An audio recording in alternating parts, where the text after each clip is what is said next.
Hello welcome back to our channel in Knot lifestyle with me Sushmita. இன்னைக்கு நம்ம சேனல்ல ஒரு ரொம்ப பெரிய ஒரு விபத்தை பத்தி தான் நம்ம பார்க்க போறோம். அது என்ன விபத்துன்னு ஆல்ரெடி தெரியும். கேரளால ரொம்ப பெரிய ஒரு விபத்து வயநாடுல நடந்துட்டு வருது.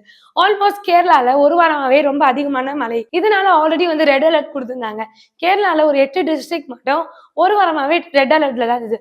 அதை தாண்டி நிறைய டூரிஸ்ட் பீப்புள்ஸ்லாம் வந்து அங்க இருந்தாலுமே அவங்களாம் சேஃபா இருக்கணும்ன்ற மாதிரி இந்த அலர்ட் கொடுத்திருந்தாங்க.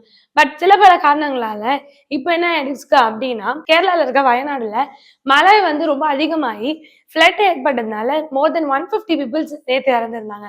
இவங்க 350 பேர் இறந்துருக்காங்கன்றத விட நிறைய பேர் அந்த மலையில சேரில மாட்டி உயிருக்கு வந்து போராடிட்டு இருக்காங்கன்னு சொல்லலாம். இந்த மாதிரி நிறைய விஷயங்கள் நடந்துட்டு இருக்கும்போது இன்னைக்கு 271 பேர் மரணம் அடைஞ்சிருக்காங்க. மொத்தமாவே கேரளால ரொம்ப பெரிய ஒரு விபத்துன்னே சொல்லலாம். 8 டிஸ்ட்ரிக்ட்ஸ்ல இவ்வளவு பெரிய விஷயங்கள் நடந்தாலும் வயநாடுல இதுல அதிகமா பாதிக்கப்பட்டிருக்குன்னு சொல்லலாம். இதுல என்டையர் வாட்டர்ல போய் நிறைய பேர் வந்து தலையை மட்டும் காப்பாத்தி இந்த மாதிரியான விஷயங்களுமே நடந்துட்டு வருது. இது ரொம்ப பெரிய ஒரு கொடூரமான சம்பவம்னு சொல்லலாம். இந்த மாதிரி நிறைய விஷயங்கள் வந்து கேரளாவை பாதிச்சுட்டு இருக்கும் போது இதுக்கு சப்போர்ட் பண்ற நிறைய கவர்மெண்ட்டும் ஸ்டெப் எடுத்துட்டு வராங்க. இதுக்காக நிறைய பேர் சப்போர்ட்டும் பண்ணிட்டு இருக்காங்க. இப்ப என்ன பண்ணியிருக்காங்க அப்படின்னா, நம்ம ஆக்ட்ரஸ் ஆன ஜோதிகா, சூர்யா அண்ட் கார்த்தி இவங்க 3 பேர் இணைஞ்சு இந்த வயநாடு ப்ராப்ளம் இது பண்றதுக்காக 50 லட்சம் ரூபாய் டொனேட் பண்ணியிருக்காங்க. நிறைய பேர் சோசியல் மீடியாஸ்ல வந்து சப்போர்ட் ஃபார் வயநாடு எல்லாம் போட்டுட்டு இருக்காங்க.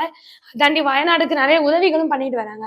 அதை தொடர்ந்து இவங்க வந்து இப்ப 50 லட்சம் கொடுத்துருக்கிறது என்னன்னா, திரும்பவும் வந்து கம்பேக் கொடுக்கணும், ரீஹாபிலிட்டேஷன் பண்ணவோ இல்ல அங்க நடக்கிற விஷயங்களை வந்து சரி செய்யறது இந்த கவர்மெண்ட்டுக்கு தேவைப்படும் அப்படின்றதுனால இவங்க முன்னாடியே கொடுத்துருக்காங்க. இன்னும் நிறைய பேர் வந்து நிறைய சப்போர்ட்டை கொடுத்துட்டு வராங்க.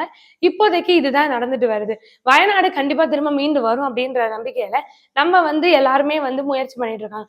சோசியல் மீடியாலயும் சரி, இல்ல நேர்ல போய் பார்க்குற நிறைய தலைவர்களுமே நிறைய கருத்துக்களை சொல்லிட்டாங்க. இதை பத்தி நீங்க என்ன நினைக்கிறீங்க? மறக்காம கீழே கமெண்ட் பண்ணுங்க. இந்த மாதிரி இன்ட்ரெஸ்டிங்கான நியூஸ் அப்டேட்ஸ்க்கு மறக்காம இன்னும் லைஃப் ஸ்டைலை லைக் பண்ணுங்க, ஷேர் பண்ணுங்க, கமெண்ட் பண்ணுங்க, மறக்காம சப்ஸ்கிரைப் பண்ணிடுங்க.